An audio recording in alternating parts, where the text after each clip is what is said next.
के सामने से एक बहुत बड़ी और बहुत ऊंची लहर इनके जहाज की तरफ आई होती है। ये देखकर सारा का सारा क्रू डर जाता है और ये जहाज को मोड़ने की कोशिश करते हैं और जहाज मुड़ भी जाता है, लेकिन लहर इतनी ऊंची होती है कि जो चांद इन्हें कुछ देर पहले बिल्कुल साफ दिख रहा था अब वो लहरों के पीछे छुप चुका होता है। अभी शिप में अनाउंसमेंट करते हैं कि जहाज में एक बहुत बड़ी दुर्घटना होने वाली है, सारे के सारे यात्री, सारे ऑफिसर सावधान हो जाएं। और ये अनाउंसमेंट होते ही वहां पर भगदड़ी बच जाती है और तभी वो ऊंची लहर इनके जहाज से टकराती है और उसका प्रेशर इतना ज्यादा होता है कि पोसाइडन, जो कि एक बहुत बड़ा जहाज है, वो पूरा का पूरा समंदर में उल्टा हो जाता है। यानी कि छत अब जमीन बन चुकी है, फर्श बन चुका है और जो फर्श होता है अब वो इनके ऊपर है। जब ये जहाज पलटता है तो वहां पर कई लोगों की जान चली जाती है और इंजन रूम में एक बहुत बड़ा ब्लास्ट होता है जिससे जितने भी कैप्टन होते हैं जो इस शिप को चलाते हैं वो सारे के सारे मर जाते हैं। तभी बोर्ड रूम में जहां पर पार्टी चल रही थी और जहां पर सबसे ज्यादा लोग बचे हुए होते हैं, वहां पर एक ऑफिसर आता है। वो बोलता है हमारे पास एक अच्छी और एक बुरी खबर है। बुरी खबर ये है कि हमसे एक सुनामी लहर टकराई है और जिसकी वजह से हमारा जहाज पूरी तरह से पलट चुका है और यहाँ से अब कोई बाहर नहीं निकल सकता। और अच्छी खबर ये है कि जिस वक्त जहाज पलट रहा था तब हमारे ऑफिसर्स ने जीपीएस लोकेटर भेज दिए थे और किसी भी वक्त हमारे को यहाँ पे बचाने के लिए हेलीकॉप्टर्स आ सकते हैं। तो सब के सब शांत रहे, हम बहुत ही जल्द यहाँ से बच जाएंगे। अब इन्हीं बचे हुए लोगों में एक आदमी होता है जिसका नाम होता है डिलन, और डिलन के सामने एक ऑफिसर मरा हुआ होता है। वो उसकी बॉडी से टॉर्च और जरूरी सामान निकाल रहा होता है।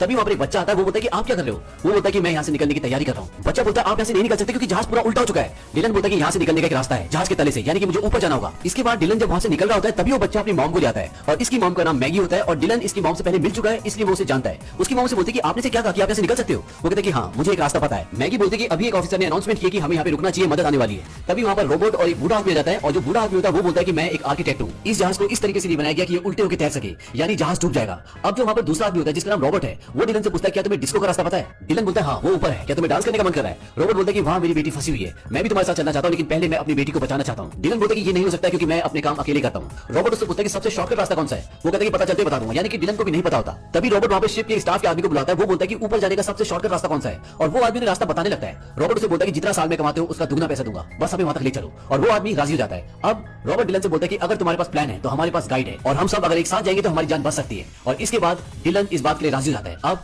डिलन, रॉबर्ट, मैगी, उसका बेटा, बूढ़ा आदमी और इनका गाइड, ये सब के सब जहाज के तले की ओर निकलते हैं। जहाज का तला अब ऊपर की ओर है और ये जहाज के तले के उस हिस्से से निकलना चाहते हैं जहां पर बड़े बड़े पंखे घूमते हैं जो जहाज को आगे की तरफ धकेलते हैं। अब जैसे ही बॉर्डरूम से बाहर निकलते हैं तो बॉर्डरूम के सारे दरवाजों को सील कर दिया जाता है ताकि पानी अंदर ना आए। हालांकि बॉर्डरूम अभी भी पानी में डूबा हुआ होता है, लेकिन वहां के शीशे दरवाजे बहुत मजबूत होते हैं जिससे पानी अंदर नहीं आ रहा होता है। अब ये सब के सब आगे बढ़ रहे होते हैं ताकि किसी भी तरीके से जहाज के तले तक पहुंच सके और अपनी जान बचा सके। लेकिन थोड़ी सी आगे जाने के बाद इनका सारा रास्ता बंद हो जाता है। वहां पर बहुत सारे लोगों की डेड बॉडीज पड़ी होती है। इसके बाद ये लिफ्ट का दरवाजा खोलते हैं। लिफ्ट वहां से बहुत ऊपर होती है और ये किसी तरह से वहां से एक रास्ता बनाते हैं ताकि दूसरी तरफ से दरवाजा खोलकर यहाँ से निकल जाएं। लेकिन इनसे दरवाजा नहीं खुलता, पर वहीं पर जो ऊपर का फ्लोर होता है उसकी लिफ्ट का दरवाजा खुला होता है। अब किसी तरीके से एक दूसरे की मदद करके ये वहां से निकल जाते हैं, लेकिन लास्ट में दो आदमी रह जाते हैं, एक बूढ़ा आदमी और एक इनका गाइड। और जब वो एक दूसरे को खींच लेते हैं तभी जिसके ऊपर खड़े होते हैं वो इनके नीचे से खिसक जाता है, गिर जाता है और ये लटक जाते हैं और नीचे बहुत गहरी खाई होती है। अगर ये गिरेंगे तो मर जाएंगे। और ऊपर जो लिफ्ट होती है वो भी सड़क के धीरे धीरे नीचे आना शुरू हो जाती है। डिलन ने बूढ़े आदमी का हाथ पकड़ा होता है और उस बूढ़े आदमी का पैर पकड़कर गाइड लटक रहा होता है और इन दोनों को खींचने में डिलन असमर्थ होता है। तभी वो देखता है कि ऊपर से लिफ्ट गिरने वाली है। वो उस बूढ़े आदमी को बोलता है कि उसे छोड़ दो नहीं तो तुम भी गिर जाओगे, और वो बूढ़ा आदमी ना जाकर भी उसे नीचे धक्का देता है। और जैसे डिलन बूढ़े आदमी को खींचता है लिफ्ट ऊपर से नीचे गिर जाती है और एक बहुत जोरदार ब्लास्ट होता है और अब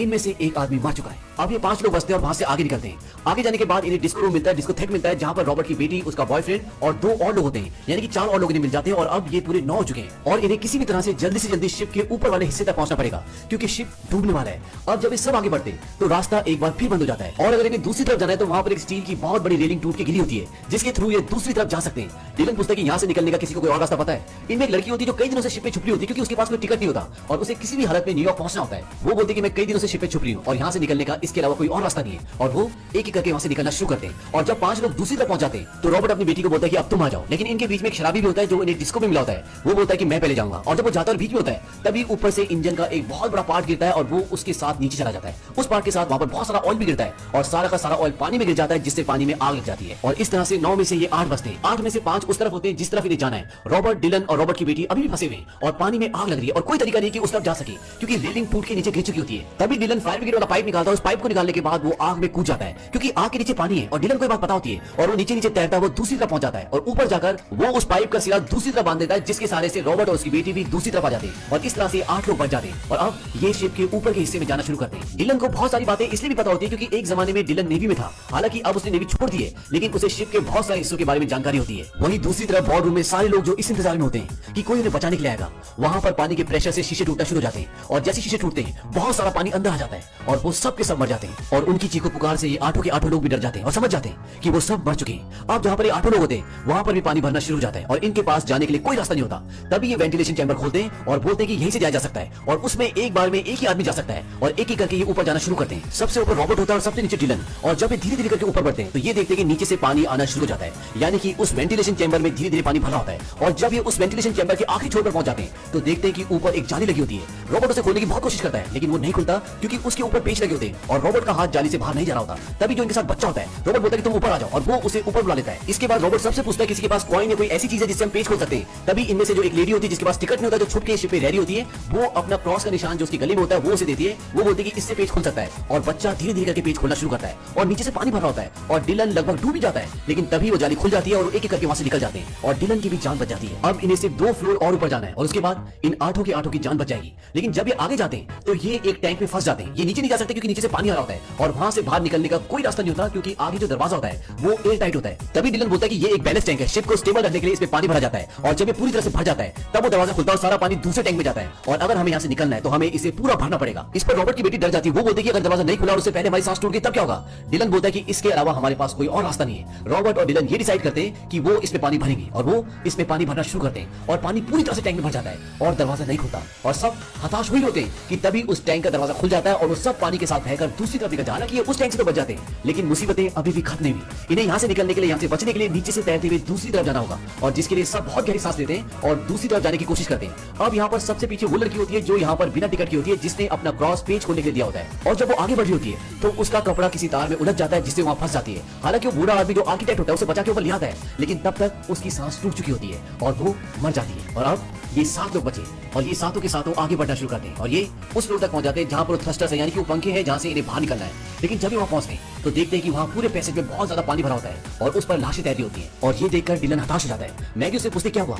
डिलन बोलता है कि थ्रस्टर्स नीचे, यानी कि जहां से उन्हें निकलना है वो हिस्सा पानी में डूबा हुआ है और वहां तक नहीं पहुंचा जा सकता क्योंकि बहुत दूर है। रॉबर्ट बोलता है कि हमें किसी ऊंची जगह में जाना चाहिए लेकिन यहाँ से निकलने का अब कोई रास्ता नहीं है। रॉबर्ट डिलन को थैंक्स बोलता है। वो उसे बोलता है कि तुमने हम सब की जान बचाने की कोशिश की लेकिन सब कुछ इंसान के हाथ में नहीं होता। तभी वहां पर जो इंजन रूम होता है वहां पर बहुत जोर से ब्लास्ट होता है और उस ब्लास्ट के कारण जो पानी नीचे भरा हुआ होता है वो सारा का सारा पानी निकल जाता है और जहां पर थ्रस्टर्स हैं, जहां से निकलना है वो जगह अब खाली हो जाती है, यानी कि वहां पर अब पानी नहीं है। और जब ये सब वहां पर पहुंचते हैं तो इनके सामने एक और प्रॉब्लम आ जाती है और प्रॉब्लम ये होती है कि थ्रस्टर के फैन अभी भी घूम रहे होते हैं और वो उल्टी तरफ घूम रहे होते हैं, इसीलिए हवा का प्रेशर इनकी तरफ होता है, यानी कि अगर ये उस फैन की तरफ कुछ फेंकते भी हैं तो वो फैन तक ना जाकर वापस इन्हीं की तरफ आएगा। तभी रॉबर्ट को वहां पर एक मैप मिलता है जिससे ये पता चलता है कि इसी थ्रस्टर के नीचे कंट्रोल रूम है जहां पर जाके इन थ्रस्टर्स को, इन फैंस को बंद किया जा सकता है। लेकिन वो यहाँ से 150 फीट दूर होते हैं और वहां जाने का मतलब मौत है। रॉबर्ट वहां जाना चाहता है लेकिन रॉबर्ट की बेटी का जो बॉयफ्रेंड होता है वो कहता है कि आप वहां तक नहीं पहुंच सकते लेकिन मैं जा सकता हूं और उन फैंस को बंद कर सकता हूं। और वो ये डिसाइड करता है कि वो नीचे जाकर उन फैंस को बंद करेगा। लेकिन जब वो जा रहा होता है तो रॉबर्ट की बेटी बहुत रो रही होती है। वो उसे जाने के लिए मना करती है लेकिन वो बोलता है किसी ना किसी को जाना पड़ेगा और अपनी बेटी को रोते हुए देखकर रॉबर्ट पानी में कूद जाता है और वो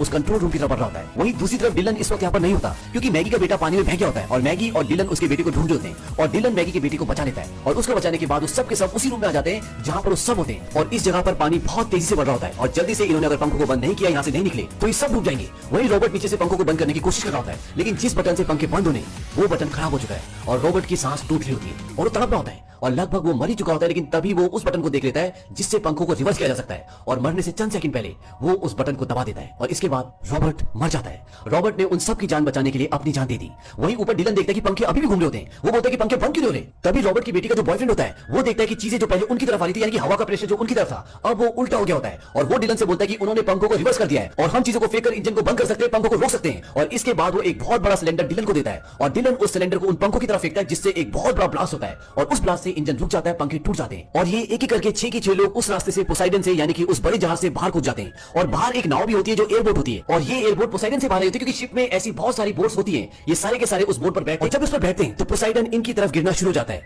अब ये सारे जल्दी जल्दी चप्पू चलाना शुरू करते हैं और जैसे पोसाइडन इनके ऊपर गिरने वाला होता है कि ये उससे दूर चले जाते हैं। पोसाइडन जो कुछ घंटों पहले बड़ी शान से समंदर के ऊपर चल रहा था, अब वो पूरी तरह से समंदर के अंदर डूब चुका है। इसके बाद एक फ्लेयर गन चलाते हैं ताकि जो रेस्क्यू टीम इन्हें ढूंढने के लिए निकली है वो इन्हें देख ले और होता भी ऐसी है। कुछ ही देर बाद इन तक रेस्क्यू टीम पहुंच जाती है और इन सबको बचा लेती है और इस तरह से इन 6 लोगों की जान बच जाती है। तो ये थी पूरी कहानी पोसाइडन मूवी की। ये फिल्म सन 2006 में रिलीज हुई थी। अच्छा बजट, अच्छी कास्ट होने के बावजूद भी ये फिल्म बॉक्स ऑफिस पर बहुत कामयाब साबित नहीं हुई। आपको ये कहानी कैसी लगी हमारे कमेंट